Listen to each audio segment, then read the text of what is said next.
What's going on, everybody out there? This is Popular Stranger, and we are back at you again today with another MUT 19 player card review. Today we are going to go over Jarvis Landry, Team Diamond, 89 overall wide receiver from the Cleveland Browns. We got gameplay with this card coming up in a moment. Let's take a look at his stats. 85 speed, 82 jumping, 92 catch, 87 catch in traffic. His spec catch is an 87.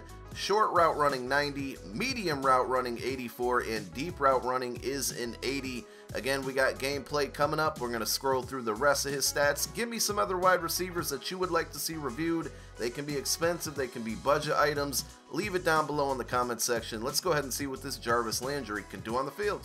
As always, we'll begin by talking about the pricing on this card. So obviously you can do the Browns Team Diamond set, but if you want to outright buy the card on Xbox One, $190K, PlayStation 4, $199K.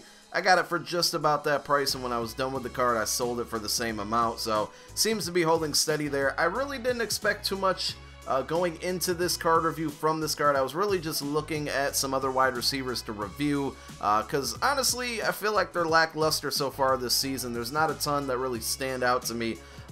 Let's talk about the bad. He's 5'11", only 85 speed, which is kind of slow right now. 54 run block, which I was kind of surprised because, correct me if I'm wrong, I think historically and in the past Jarvis Landry's MUT items usually have pretty solid run blocking. He's always been a really good slot receiver for me because he has good run block and good route running, but the run block missing so far this year. 92 catch rating, that's top 5 of all wide receivers in MUT 19 so far. I think he's actually number 5 on that list. Short route running is a 90, which is number 7 of all wide receivers, and remember, if it's an 88 or above on the short route running, you can put Playmaker on this card. I did not because I knew I wouldn't be keeping him, but if you are going to invest in this card, I highly recommend putting Playmaker on the card. If you do want to power him up all the way to that point, the Core Elite's costing about 60K right now. His base power-up card, the 68 overall, is very, very cheap, under 2,000 coins. Even with the 92 catch rating, he still occasionally would drop passes, but they, for the most part, were the same types of passes that everybody else drops. You know, the same animations you've probably seen over and over and over. As far as his traits go, all very good. Every type of catch, rack, possession, aggressive, is all yes. He's got every trait you need. You go down the list, but I still don't know how those play out. I mean, you know, clutch. Did he make clutch plays? Nothing really stood out for me. I'll tell you what, I put this card in the slot and he ran the same routes that I ran with Tyreek Hill, which I did a review on.